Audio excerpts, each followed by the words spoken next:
Allahumma sholli ala Muhammad wa ala alihi wa sahbihi ajmain. Qala Allah Ta'ala fi kitabihil karim, a'udzubillahi minasyaitonir rajim. Allazi khalaqal mauta wal hayata liyabluwakum ayyukum tamata, agar Allah tahu siapa yang terbaik di antara kalian, siapakah yang amalnya terbaik, dan dialah Allah adalah zat yang maha gagah dan maha pengampun.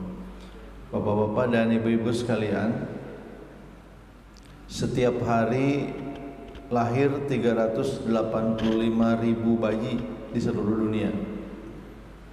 Di Indonesia setiap hari lahir 10.000. Jadi angka kelahiran di Indonesia kira-kira 4 juta per tahun. Jadi setiap hari lahir 385.000 bayi, tapi setiap hari juga meninggal 150.000 orang dari berbagai usia dengan berbagai penyebab. Ada yang karena sakit, ada karena kecelakaan lalu lintas, ada karena bunuh diri. Bunuh diri di Indonesia angkanya 1.800 per tahun. Orang Indonesia yang bunuh diri satu tahun 1.800 orang. Di seluruh dunia 800.000. Jadi ada orang yang mengakhiri hidup dengan bunuh diri. Di seluruh dunia jumlahnya cukup banyak, 800.000. Di Indonesia juga 1.800. Jadi kira-kira per hari ada 5 orang. Belakangan yang mengkhawatirkan itu ada kasus bunuh diri berkaitan dengan pinjol. Pinjol yang uang hasil pinjolnya itu dipakai untuk judi slot. Jadi lingkaran setan, yang di kota kena pinjol, yang di kampung kena bang emok. Nggak tahu ibu-ibu di sini ngerti nggak bang emok?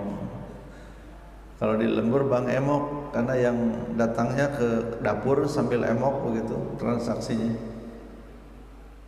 Jadi di kota ada kasus besar masalah bunuh diri berkorelasi dengan gagal membayar pinjaman online. Pinjaman online itu begitu menggodanya, ya. Tiba-tiba saja muncul ketika Bapak Ibu sedang membuka medsos atau membuka aplikasi. Pada misalnya sekarang kan ojek online sudah punya bank sendiri, ya. GoPay itu, Gojek sudah kawin dengan Tokopedia jadi Goto. Saham Tokopedianya dibeli oleh Shopee, oleh TikTok, berapa puluh triliun gitu. Nah sekarang mereka gencar menawarkan pinjaman online, ya. Tahu aja itu saya sedang perlu uang, tiba-tiba pay letter 30 juta cina gitu. Aktifkan, memudahkan belanja. Bayangkan, Lebaran sebentar lagi digoda pinjaman 30 juta. Tidak perlu ektp, tidak perlu, data kita udah ada di situ. Ketika kita buka aplikasi itu kan daftar sudah ada datanya. Menyedihkan kalau satu bangsa sudah terjerat oleh pinjaman seperti itu. Dan lebih menyedihkan lagi kalau perguruan tinggi membolehkan mahasiswanya bayar kuliah dengan memanfaatkan pinjaman online. Dibantah apapun oleh pihak kampus, itu memang pinjaman online, ya. Yang bekerja sama dengan berbagai perguruan tinggi, itu pinjaman online yang sangat menyedihkan. Bahkan ada sekarang itu gejala kemungkinan ada akan banyak ketika menjadi mahasiswa keasikan ngambil pinjol. terus temayar dan ganti nomor handphone segala macam ngalengit gitu ya. Akhirnya tidak dikejar lagi, mungkin juga angkanya tidak besar. Tapi jangan salah, catatan itu ada di BI. Begitu sang mahasiswa lulus kuliah, dia mulai dapat gaji dan mau membeli bertransaksi menggunakan kredit, baik perbankan konvensional maupun perbankan syariah, di catatan BI dia masih di blacklist. Kalau zaman di atas saya, di atas Pak Kristiawan, itu ada kredit mahasiswa Indonesia, lulus ijazah ditahan ya. Dan banyak yang nggak bayar-bayar, nanti aja karena begitu lulus sudah diterima di tempat kerja yang gajinya bagus, itu nggak nanya ijazah ya. Mau nikah nggak ditanya ijazah yang dibentuk. Tapi sekarang kalau pinjaman online itu tercatat di BI, dan ini dikhawatirkan akan banyak mahasiswa mengalami kematian perdata seperti itu. Yang juga menyedihkan sekali ketika ada kasus yang tidak sanggup bayar pinjaman online bunuh diri. Bulan lalu saya sedang umroh, seorang sahabat saya kirim pesan, tolong doakan untuk ponakan saya, katanya sudah 8 hari tidak pulang, terjerat pinjaman online dan sudah kecanduan judi online, menghabiskan harta keluarga sebesar 800 juta, menjual berbagai aset, dan itu masih belum menyelesaikan urusannya. Bayangkan mahasiswa semester 4 hutangnya sudah miliaran karena sudah kecanduan judi online.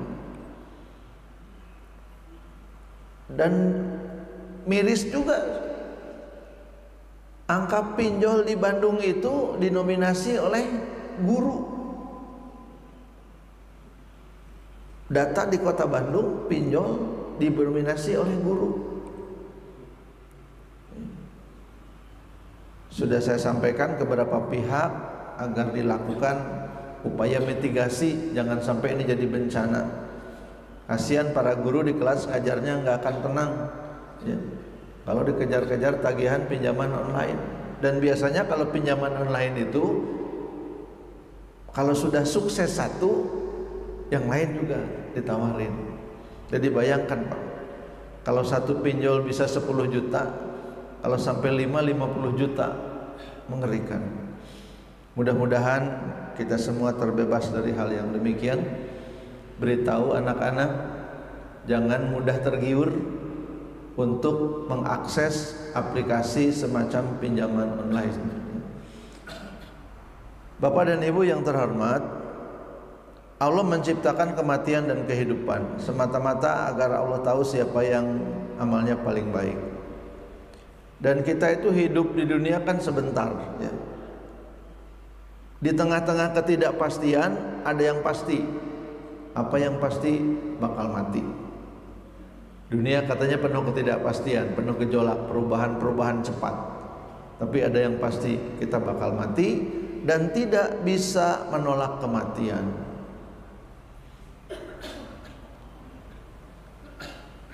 Kisah sufi udah sering kayaknya dibahas. Di Buah Batu ada dokter namanya Dokter Joko. Dokter Joko dokter kandungan polisi, punya anak 2. Anak pertama laki-laki, anak kedua perempuan. Satu hari sedang ngumpul semua di rumah, selesai makan siang, yang anak laki-laki ke lantai atas. Tiba waktu asar, dipanggil-panggil, anaknya tidak turun-turun, disusul ke atas, ada di kamar, sudah meninggal. Jadi meninggal itu tidak harus tua. Jadi yang masih muda jangan tenang dulu. Oh, saya masih muda, yang tua-tua masih banyak. Belum tentu. Meninggal mah tidak urut kacang, mungkin yang muda duluan. Ya. Kalau yang tua mah udah pasti itu mah ya. Tapi yang masih muda jangan tenang, merasa masih jauh. Enggak, mungkin kita sudah dekat dengan kematian. Kalau sudah waktunya meninggal, kadang-kadang orang itu mendekati sumber penyebab kematian. Seorang pejabat BUMN sedang bertugas di Ambon. Putranya yang sedang berlibur harus segera pulang ke Bandung karena ada urusan di kampus. Nah, begitu nyari tiket penerbangan hari itu habis. Tapi kan beliau pejabat BUMN, bisa telepon-teleponan, titip kalau ada penumpang yang batal pergi, titip anak saya beli tiket untuk bisa terbang. Kan close penerbangan itu tidak 5 menit ya, mungkin 1 jam sebelum terbang sudah close, penumpang sudah tidak bisa naik. Qadarullah ada penumpang yang tidak jadi berangkat, maka putra beliau bisa dapat tiket dan naik ke pesawat dari Ambon untuk pulang ke Bandung. Di tengah perjalanan pesawatnya jatuh. Pesawat merpati, barangkali ada yang masih ingat. Di antara penumpangnya adalah putra dari pejabat BUMN yang sebetulnya pada saat awal mencari tiket itu sudah habis. Kita tidak bisa berkata, eta sih maksakeun maneh gitu ya. Tidak bisa, memang sudah waktunya. Ada dokter bedah di masih daerah Buah Batu, saya tinggalnya Buah Batu, jadi cerita Buah Batu. Dokter Eki, Bapak Ibu ada yang tahu, seorang dokter bedah dan perwira polisi. Satu hari beliau mendengar putranya yang sedang di Jakarta untuk satu acara jatuh sakit, dibawa ke rumah sakit, dan tindakan yang dilakukan adalah operasi bedah kepala dengan risiko yang sangat besar, dengan kemungkinan berhasil yang sangat kecil. Maka para dokter harus sangat hati-hati. Begitu mendengar itu, dokter Eki langsung ke Jakarta dan beliau yang memimpin tindakan operasi untuk putranya. Putranya meninggal di meja operasi saat sang ayah berusaha menyelamatkan nyawanya. Jadi ayahnya tidak bisa menolong sang anak. Di daerah Marga Cinta ada dokter anak dulu namanya dokter Ahmad. Kang Wawan masih kecil ya. Tahun 89, 89, 90. Dokter Ahmad, putra saya namanya Ahmad. Periksa ke dokter Ahmad suka sambil senyum dokternya. Tapi satu hari saya datang ke tempat dokter Ahmad, ada tulisan tutup. Saya bertanya ke apotek, ini tutupnya berapa hari? Selama-lamanya Pak, nggak buka lagi. Emang kenapa dokternya? Pindah ke Jakarta. Kenapa? Dokter Ahmad punya anak satu-satunya. Anaknya meninggal dalam kecelakaan angkot di kota Bandung. Jadi dokter Ahmad ginggiapeun ningali angkot. Tiap lihat angkot ingat anaknya yang sudah tidak ada. Beliau begitu trauma melihat angkot, akhirnya pindah ke Jakarta. Beberapa tahun yang lalu saya dengar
mengingat kematian di antara mereka, dan yang paling bagus persiapannya setelah kematian, mereka itulah orang-orang yang cerdik.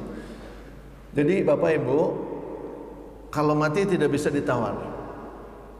Yang kita harus usahakan bagaimana agar kita menjalani hidup yang dalam hidup itu kemudian ujungnya husnul khotimah. Mayit akan diikuti oleh 3 perkara menuju kubur, 2 akan kembali, 1 akan tetap. Mayit akan diikuti oleh keluarganya, diantar oleh hartanya, mobilnya, pangkatnya, jabatan, teman-teman, rekan sejawat. Nanti keluarga dan harta akan kembali, yang tetap adalah amal. Jadi supaya mempersiapkan kematian itu ya memperbanyak amal. Ini di 10 hari bulan Ramadan, 10 hari terakhir, kita sedang ada di lintasan terakhir. Mudah-mudahan kita bisa lipat gandakan amalnya. Mungkin mulai rada capek badannya, ya ditambahkan semangatnya. Jangan lupa sesudah kita mengingat maut, kita juga harus menghargai hidup. Dalam hidup kita punya 3 tugas. 1, manusia diciptakan untuk beribadah. Kesempatan besar dalam hidup menjadi hamba yang tugasnya beribadah. Wa ma khalaqtul jinna wal insa illa liya'budun. Yang kedua, manusia diciptakan untuk menjadi rahmatan lil alamin. Memang ini perdebatan. Rahmatan lil alamin itu Rasulullah atau kita kaum muslimin. Tapi dikatakan oleh sebagian ahli tafsir, kita umat Islam ini harus berusaha menjadi rahmat bagi semesta alam. Khairun nas anfa'uhum linnas. Yang terbaik, yang paling banyak manfaatnya. Yang ketiga, harus punya rasa percaya diri bahwa kita diciptakan oleh Allah dengan sebaik-baik proses penciptaan. Laqad khalaqnal insana fi ahsani taqwim. Kita diciptakan untuk beribadah. Ibadah itu apa? Menghamba kepada Allah, meniadakan diri di hadapan Allah, nurut ke Allah. 0 di hadapan Allah mah kita teh 0, 0, nothing. Allah something, Allah 1, kita 0. 1 dibagi 0 berapa? Kalau matematik dulu tak terhingga, matematik sekarang tak terdefinisikan. Sama-sama tidak bisa dibayangkan. Apa yang tidak bisa dibayangkan? Balasan, pahala, kebaikan yang Allah berikan. Ibadah itu berupa meninggalkan larangan Allah, maka balasannya tak berhingga. Ibadah adalah proses yang sangat indah. Ketahui ilmunya, maka ibadahnya nikmat. Kurang ilmu, ibadah kurang nikmat. Wudu menggugurkan dosa. Ketika kau basuh wajahmu dengan air wudu, kata Nabi, Allah gugurkan dosa-dosa yang nampak oleh kedua matamu atau yang ada di sekitar wajah, digugurkan. Selama wajahmu basah oleh air wudu sampai tetes air yang terakhir. Ketika kau basuh tanganmu oleh air wudu, kata Nabi, maka Allah gugurkan dosa-dosa kedua tanganmu selama tanganmu basah oleh air wudu sampai tetes air yang terakhir. Ketika kau basuh kakimu dengan air wudu, maka Allah gugurkan dosa-dosa yang dilakukan kedua kakimu selama kakimu basah oleh air wudu sampai tetes air yang terakhir. Jadi lagi wudu saja harusnya sudah nikmat. Kenapa? Sudah sedang diampuni dosa. Nanti sholat lebih lagi. Takbiratul ihram, dosa ditumpuk di pundak kita. Nanti ketika ruku, dosa-dosa kita berguguran. Jadi kalau imam rukunya rada lama, ulah diomongkeun. Ini lila imam teh rukuna macan naon wae. Nanti ketika sujud itu saat doa-doa kita diijabah. Dalam tinjauan kesehatan, manfaat ruku, manfaat sujud juga begitu banyak, ya. Searchinglah Bapak Ibu, googling manfaat ruku dari segi ilmu kesehatan, manfaat sujud dari segi ilmu kesehatan. Semuanya mendatangkan kebahagiaan. Saum adalah jalan untuk meraih takwa. Padahal takwa adalah derajat yang tertinggi. Inna akramakum indallahi atqakum. Haji menggugurkan dosa, doa-doa diijabah, balasannya surga. Manusia harus menjadi rahmat bagi semesta alam. Dan ketika Nabi ditanya oleh sahabat apa ciri haji mabrur, kata Nabi haji mabrur itu cirinya dua. Satu, memberi makan orang-orang yang miskin. Yang kedua, bersikap santun pada sesama. Itu ciri-ciri kebaikan dalam bidang sosial. Artinya Nabi ingin mengatakan kalau yang sudah haji rajin sholat mah biasa, yang sudah haji rajin baca Quran biasa. Yang luar biasa mah pulang haji teu salat, luar biasa. Luar biasa jelek. Sabda Rasulullah SAW, amal paling utama adalah memasukkan rasa bahagia ke dalam kolbu orang-orang mukmin, yaitu melepaskannya dari rasa lapar, membebaskannya dari kesulitan, dan membayarkan hutang-hutangnya. Jadi kalau ada tetangga punya hutang, bapak bisa bayar, bayarin. Oh, itu tekor. Bukan utang yang utang rumah, utang mobil gitu Pak. Saya pernah ketemu orang yang utangnya ke warung 150.000, sudah 6 bulan belum bayar. Dan tukang warung itu tiap dia lewat batuk tukang warungnya. Tiap dia lewat tukang warung batuk. Maka dia merasa jiwanya tergadai di warung 150.000. Ya, ngobrol, akhirnya minta tolong, ya sudah bayar ke warung, bebas hutangnya. Mungkin ada yang punya hutang seperti itu. Atau ada orang punya hutang ke bapak paribasa nambut artos 100-200 ribu karena memang kepepet, sudah berbulan-bulan tidak membayar juga. Tanyakan saja, bisa membayar enggak? Enggak bisa, sudah saya anggap lunas. Ulah sok jadi kebiasaan, jangan suuzon. Mungkin memang beliau betul-betul memerlukan dan tidak bisa membayar, ringankan ya. Jadi untuk yang seperti itu kita praktekkan. Tidak ada kebajikan utama sesudah iman, kata Nabi, selain mendatangkan manfaat bagi orang lain, dan tidak ada kejelekan yang lebih jahat setelah musyrik selain mendatangkan kesengsaraan pada orang lain. Dalam hidup di dunia ini kan tidak ada yang kebetulan ya Pak. Kita harus yakin semuanya ada dalam rencana Allah. Ini ada dua orang tokoh, Abraham Lincoln dan John F. Kennedy. Lincoln jadi anggota Kongres tahun 1846, Kennedy jadi anggota Kongres tahun 1946. Sekretarisnya Lincoln namanya Kennedy, sekretarisnya Kennedy namanya Lincoln. Dua-duanya meninggal karena penembak gelap. Penggantinya sama-sama Johnson, yang satu Andrew Johnson, yang satu Lyndon B. Johnson. Johnson yang ini lahir tahun 1808, yang menggantikan Kennedy, Johnson yang lahir 1908, beda 1 abad. Penembaknya lahir 1839, yang ini 1939. Enggak ada di dunia yang terjadi kebetulan. Semuanya ada dalam rencana agung ilahi. Makanya kita harus berusaha untuk senantiasa merasakan kehadiran Allah dalam hidup kita.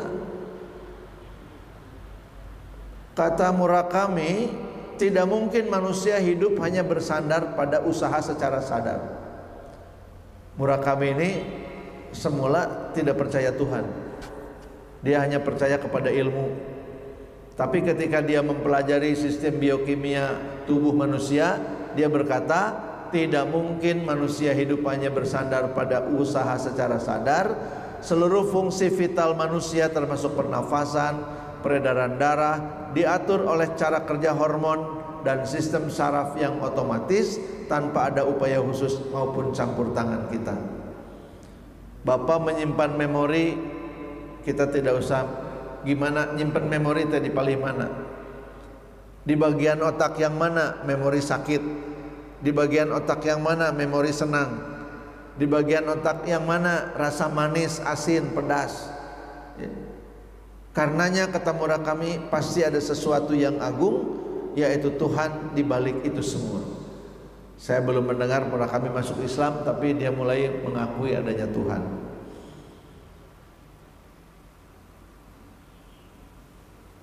Bapak Ibu sekalian yang berbahagia, tantangannya sekarang itu adalah menjaga diri agar istiqomah dalam berislam. Ujian dan celaan kadang datang dari mereka yang mengaku Islam. Sok serba salah. Pakai sarung disebut Islam Nusantara. Pakai gamis disebut ke Arab-Araban. Pakai jas disebut ke Barat-Baratan. Kudu make naon atuh. Kalau ngedengerin orang-orang nyinyir gitu, teu ya tungtungna. Tingkatkan kualitas iman dan ilmu serta amal. Siapkan generasi yang akan datang agar generasi yang akan datang mampu menjawab tantangan zaman. Generasi yang takwa, cerdas, terampil dan kreatif. Anak-anak yang cager, bager, bener, pinter, singer, tur, jalinger. Hidup di dunia pasti berakhir, kematian itu pasti. Yang ingin kita kejar adalah hidup yang penuh dengan keberkahan dan manfaat. Ujungnya husnul khotimah. Kalau Irfan sama Kang Kris seumuran gak? Di bawah. Irfan kawan kami di Salman adalah seorang anak yang soleh. Dibesarkan oleh ibunya single parent, membesarkan 3 orang anak, Irfan, Imron dan Ana. Ayahnya Irfan meninggal ketika Irfan masih kecil. Ayahnya seorang Ustadz Yunus Anis, putra Ustadz Abdurrahman. Jadi Irfan ini cucu Ustadz Abdurrahman. Tapi jurusannya jurusan ITB, kan sebagian anak Ustadz jurusan ke pesantren, ini yang jurusan ke umum. Irfan kuliah di ITB di informatika. Milih jurusan eta juga atas restu ibunya, karena sebetulnya ibunya mendorong Irfan jadi dokter, karena ibunya dulu perawat. Mak ukur jadi perawat, kudu jadi dokter. Ya mak, cuma lagi kelas 3 SMA 3 ya. Irfan sedang belajar gitu, ibunya nanya, "Aa, pengen jadi apa?" Karena beberapa hari sebelum hari itu ibunya tidak sengaja membuka buku catatan hariannya. Dalam buku catatan harian Irfan itu ada tulisan jadi dokter tanda tanya. Halaman berikutnya jadi dokter mungkinkah aku? Kaget Bu Dede teh. Ternyata anak teh nggak mau jadi dokter. Tapi karena ibunya bilang harus jadi dokter, anak itu nggak berani bantah. Hanya bisa curhat. Dulu curhat tidak di medsos, di buku catatan harian. Akhirnya Bu Dede pagi itu sambil sasapu begitu nanya ke anaknya, ayah teh pengen jadi apa? Kan kata emak jadi dokter. Pengen jadi apa? Kan kata emak jadi dokter. Iya, kalau sendiri pengennya jadi apa? Memang boleh mak? Boleh kalau enggak jadi dokter? Boleh kata emaknya. Itu mah dulu emak cuma mengusulkan aja, berharap. Tapi kalau pengennya yang lain, mah enggak pengen kemana? Langsung berdiri tuh Irfan teh bilang, "Mak, doakan mah pengen jadi insinyur." Kata ibunya, "Mah nggak didoakan, doa nubruk bari nangkep gitu, doakan mah." Alhamdulillah diterima di ITB di informatika, lulus, bekerja berumah tangga, dan satu hari sesudah bekerja itu berumah tangga, satu hari Irfan datang ke Bandung, nanya ke ibunya. Ya, ibunya duduk di kursi, Irfan di bawah gitu sambil mencetan kaki ibunya. Irfan bertanya ke ibunya, "Mak," manggilnya emak, "Ma ludeng teu?" "Ludeng naon, "Ludeng teu emak mun ka Mekah nyalira." "Emang kunaon gitu?" Udah nabung, uangnya cukup untuk emak pergi haji. Ya, tahun-tahun sebelum tahun 2000 orang bisa pergi haji, daftar sekarang, berangkat sekarang. Daftar awal tahun, berangkat akhir tahun, itu masih bisa tahun-tahun 2000-an. Pada saat-saat itu Irfan bilang ke ibunya, sudah nabung, uangnya cukup untuk emak berangkat haji. Kalau emak ludeng, sok emak gerak angkat. Tapi pami emak teludeng, antosan, mau nabung lagi. Kebahagiaan seperti apa Bu? Ketika ibu tidak punya uang yang cukup untuk pergi haji, tapi anak datang dan berkata, "Ada uang untuk berangkat biaya haji." Ibunya pun berangkat, dihajikan dengan biaya oleh sang anak. Qadarullah beberapa tahun kemudian Irfan sakit, terindikasi kanker kelenjar getah bening. Dirawat di Jakarta, dilanjutkan dirawat di Singapura, dinyatakan sudah bersih, beres kemoterapi dan lain-lain, kembali ke Indonesia.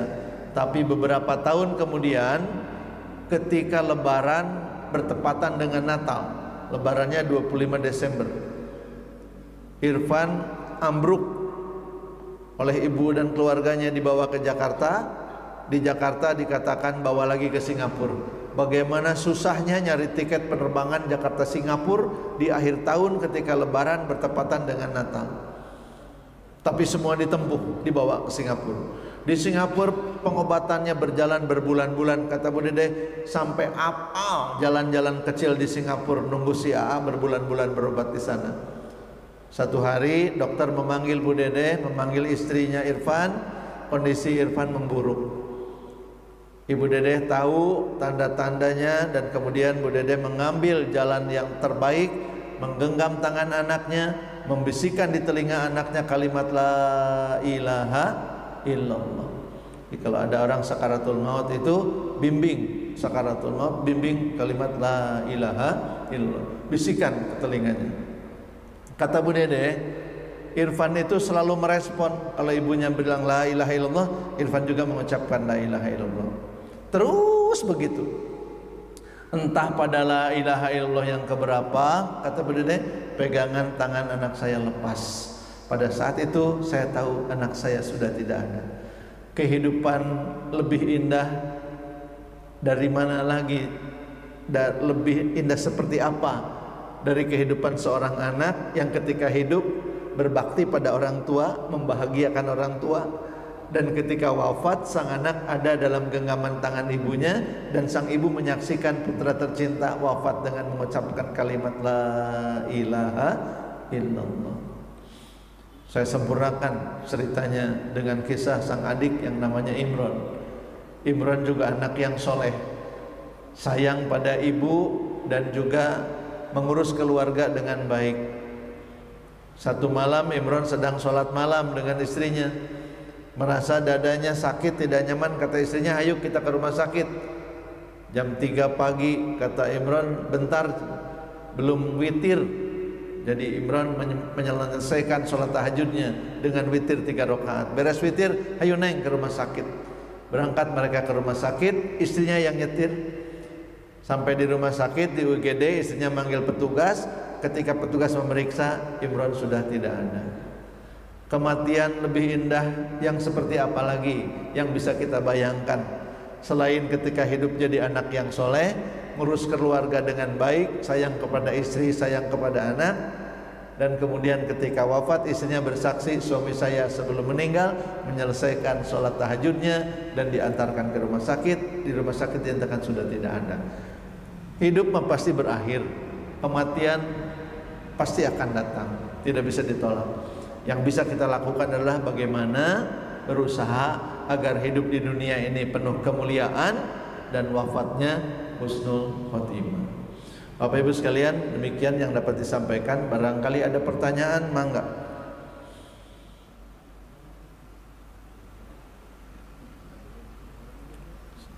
Sudah caang. Oh, ada Pak Ibu? Pak, ada ibu-ibu di belakang, punten.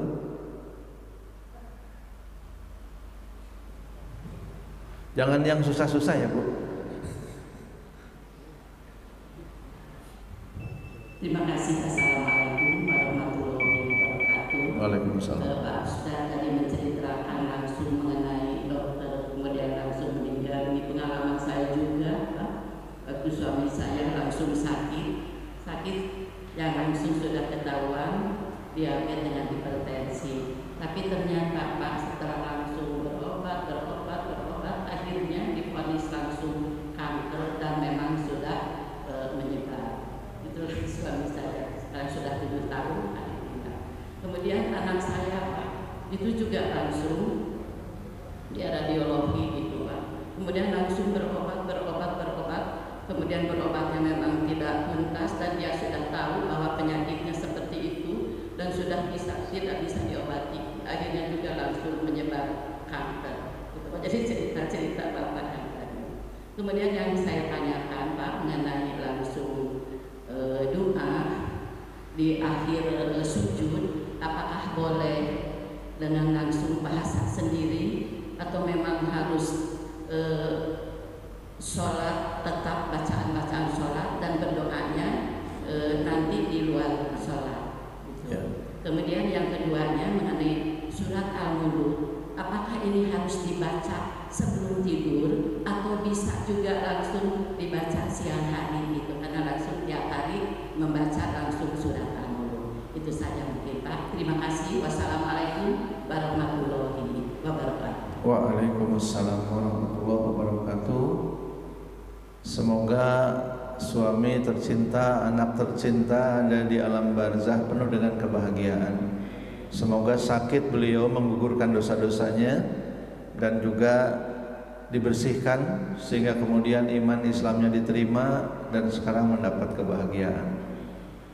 Begitulah sikap kita kalau melihat seorang muslim meninggal dan sebelum meninggalnya mengalami kesulitan, sakit berkepanjangan. Kata Nabi, itu bukan tanda apa-apa kecuali bahwa itu sedang dibersihkan. Apakah dalam sujud boleh membaca doa yang lain? Boleh, tapi dalam hati, tidak boleh diucapkan. Karena kalau yang diucapkan hanya boleh bacaan sholat. Apakah surat Al-Mulk harus dibaca sebelum tidur? Tidak, setiap saat boleh dibaca. Siang boleh, malam boleh, ya, boleh ibu membacanya. Demikian Bu. Masih ada? Oh, enggak? Assalamualaikum warahmatullahi wabarakatuh. Waalaikumsalam. Sebelumnya terima kasih Pak Ustadz pencerahannya. Yang ingin saya tanyakan, kita kan hidup di dunia ini tugasnya ibadah. Sedangkan ibadah-ibadah yang kita lakukan selain yang tahunan, yang bulanan, yang harian, itu di luar itu kan kegiatan umum. Nah, bagaimana kita caranya merubah kegiatan-kegiatan yang kita lakukan sehari-hari itu menjadi sesuatu yang bernilai ibadah di hadapan Allah? Hatur nuhun Pak Ustaz. Ada ibadah mahdoh, ada ghair mahdoh. Ibadah mahdoh ya ini wudu, sholat, saum, haji, zikir, tadarus, itu ibadah mahdoh. Tapi selain itu kita justru harus berusaha agar menjadikan seluruh kehidupan kita adalah ibadah. Karena tujuan penciptakan kita ibadah. Mencari nafkah harus jadi ibadah. Niatkan lillahi ta'ala. Mencari nafkah untuk memenuhi kebutuhan keluarga karena Allah dan Rasulullah SAW memerintahkan. Maka perginya seseorang mencari nafkah dengan niat seperti itu jadi ibadah. Semua profesi bisa jadi ibadah, walaupun dalam pekerjaan itu berdampak ekonomi, tetap jadi ibadah. Dokter meriksa pasien, niatnya nolong, tapi kan pasien bayar, tidak gugur itu nilai ibadahnya. Bapak bekerja di perusahaan tambang, mencari minyak dan gas, niatnya ibadah karena hasil tambang ini bermanfaat untuk orang lain. Bisa jadi listrik, bisa jadi yang lain-lain, bisa jadi untuk bahan bakar mobil. Niatnya lillahi ta'ala untuk memberi manfaat pada sesama, jadi ibadah. Innamal a'malu binniat, letaknya pada niat. Maka selalu diajarkan kalau kerja jangan cuma karena nyari uang, tapi niatkan untuk yang lebih tinggi dari uang. Apa? Pekerjaan ini menjadi jalan kita memberikan manfaat pada sesama dan dilakukan semata-mata karena Allah. Adapun dengan manusia, hubungan profesional itu jadi ibadah. Semua yang dikerjakan syaratnya satu Pak, bahwa yang dikerjakannya itu tidak melanggar aturan Allah dan aturan Rasulullah. Sepanjang tidak menyalahi, maka semua yang dikerjakan bisa bernilai ibadah. Diniatkan karena Allah, dilaksanakan tidak melanggar aturan Allah dan aturan Rasulullah SAW. Kulluhu hayatuna ibadah. Seluruh hidupmu adalah ibadah. Semuanya jadi ibadah dan itu jadi tabungan amal. Begitu Pak? Masih belum puas? Maaf Pak Ustaz, kan kadang-kadang saya punya saudara dan saya juga pernah mengalami, misalkan kita mancing berjam-jam atau main gaplek malam minggu, apakah itu bisa diniatkan? Mohon dijelaskan. Saya tidak bermaksud menyinggung siapa-siapa. Jadi ada yang hak, ada yang ma'ruf, ada yang benar secara syariat, ada yang kebaikan secara sosial. Mancing berjam-jam berjeng tengurus keluarga, problem. Main gaplek semalaman, mending main gaplek, mending tadarus. Mending main gaplek, mendingan jualan online, ya. Dagang online. Jadi sekarang tinggal kembali pada diri kita untuk jujur mengatakan bahwa ada kegiatan-kegiatan yang disebut sebagai kegiatan yang tiada berguna, al-laghu. Dan itu kan harus dijauhi. Perbuatan yang tidak jatuh haram tapi memiliki nilai positif yang sedikit. Buat yang melakukan mungkin senangnya luar biasa. Celom kunyunyut giriwil teh masya Allah gitu. Experience yang tak tergantikan gitu ya. Tapi harus semalaman. Geus kitu mayar ya. Ikan yang didapat dibeli 30 ribu sekilo, dijual deui 15 ribu, rugi. Tapi kesenangan itu tidak bisa diukur dengan uang. Babnya bab al-laghu tadi. Pada kita diperintahkan oleh Nabi untuk menjauhi perbuatan yang tiada berguna. Sekali-sekali mancing hanya sekedar mengikuti itu dan tidak menghabiskan waktu. Saya harus jujur mengatakan kalau orang sampai mancing berhari-hari bermalam-malam, punten, apalagi harus dengan nanti terjatuh pada perjudian, itu sudah bukan al-laghu lagi, itu sudah sesuatu yang jatuh kepada, nggak bisa disebut ibadah ya. Dan niat tangge ya mah ibadah. Niat itu harus sesuai dengan perbuatan gitu. Jadi hanya perbuatan yang dibenarkan secara hukum syara yang boleh diniatkan ibadah. Tapi kalau yang abu-abu begitu, apalagi itu banyak mudaratnya, harus ditinggalkan ya.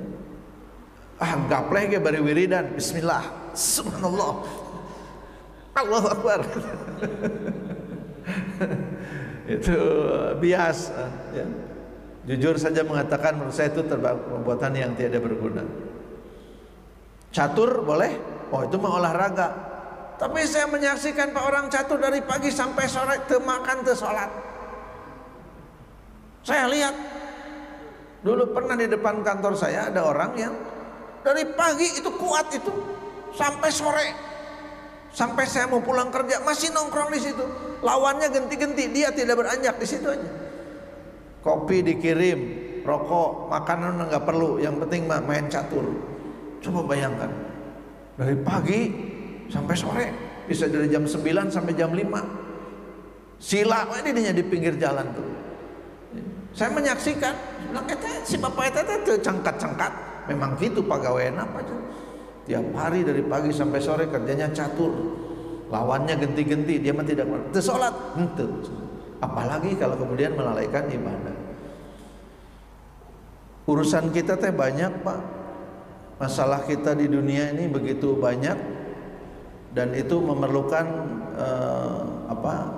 jawaban yang hebat. Persoalan hidup manusia begitu banyak, tantangan-tantangan kita dalam dunia sekarang begitu hebat. Kalau kita membiarkan diri jadi orang-orang yang terlalu nyantai, habis. Teman-teman saya pergi ke Guangzhou. Di Guangzhou itu yang namanya pelayan toko nggak ada yang benerin alis atau betulin lipstik, nggak ada. Pelayan toko di Guangzhou kalau nggak ada konsumen mengerjakan sesuatu untuk menambah penghasilan. Pelayan toko di kita nggak ada konsumen, kieu ban. Nyantai teuing kita teh. Tidak nyadar kita sedang dalam bahaya besar. Sumber daya alam dikuasai oleh pihak-pihak yang tidak bertanggung jawab. Sementara kita memiliki banyak keperluan untuk membangun negara. Utang sudah 8.000 triliun dan diyakini akan nambah lagi, mungkin sampai 15-20.000 triliun. Sumber daya tidak menolong. Jadi perbuatan-perbuatan yang sekiranya hanya akan melalaikan harus dijauhi. Gitu Pak jawabannya. Baik, alhamdulillah sudah di penghujung. Mungkin barangkali selain pertanyaan dari audiens, mungkin dari Ustadz ada 2 pertanyaan. Ada 5 door prize Ustadz. 5? Oh banyak. 2 atau 3 Ustadz. Baik. Pertanyaan pertama. Saya bacakan ayat. Sebut surat apa, ayat berapa? A'udzubillahi minasyaitonir. Akan ada tadi Pak. Udah ada ayatnya yang saya sebut ada. Disebutkan bahwa manusia itu tujuannya ibadah. Wa ma khalaqtul jinna wal insa illa liya'budun. Itu surat berapa, ayat berapa? Ya Pak? Wa ma khalaqtul jinna wal insa illa liya'budun. Itu apa? Ali Imran? Betul kita? Salah Pak. Ada yang lain? Yang betul barusan 5156. Al-Zariyat 56. Betul. Az-Zariyat ayat 56. Alhamdulillah. Pertanyaan berikutnya, saya bacakan ayat. Allazi khalaqal mauta wal hayata liyabluwakum ayyukum ahsanu amala. Surat apa, ayat berapa? Bu, ada Bu? Ibu nggak ada yang jawab, Bapak ada yang jawab? Boleh Pak. Apa Pak? Surat apa Pak? Oh, Al-Mulk ayat 2 tuh Ibu ada yang jawab? Ada Ibu yang jawab? Jadi 2 yang jawab Pak. Mangga Ibu. Surat Al-Mulk ayat yang kedua. Satu lagi. Bapak Ibu sekalian yang berbahagia, nih ya, bocorannya ada di sini.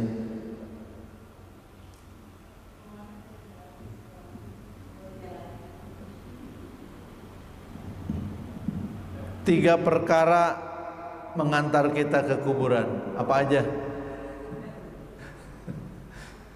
3 perkara mengantarkan mayit ke kuburan.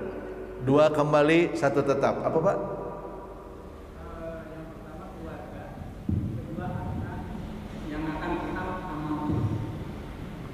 Iya, betul Pak. Alhamdulillah.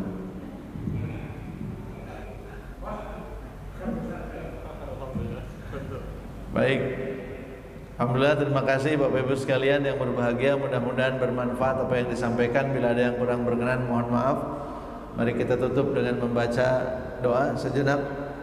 Di hari Ramadan memasuki 10 hari terakhir, mulai nanti malam-malam ganjil, malam-malam lilikuran, malam-malam di 10 malam terakhir, kita usahakan itikaf walaupun sejenak, walau saatan.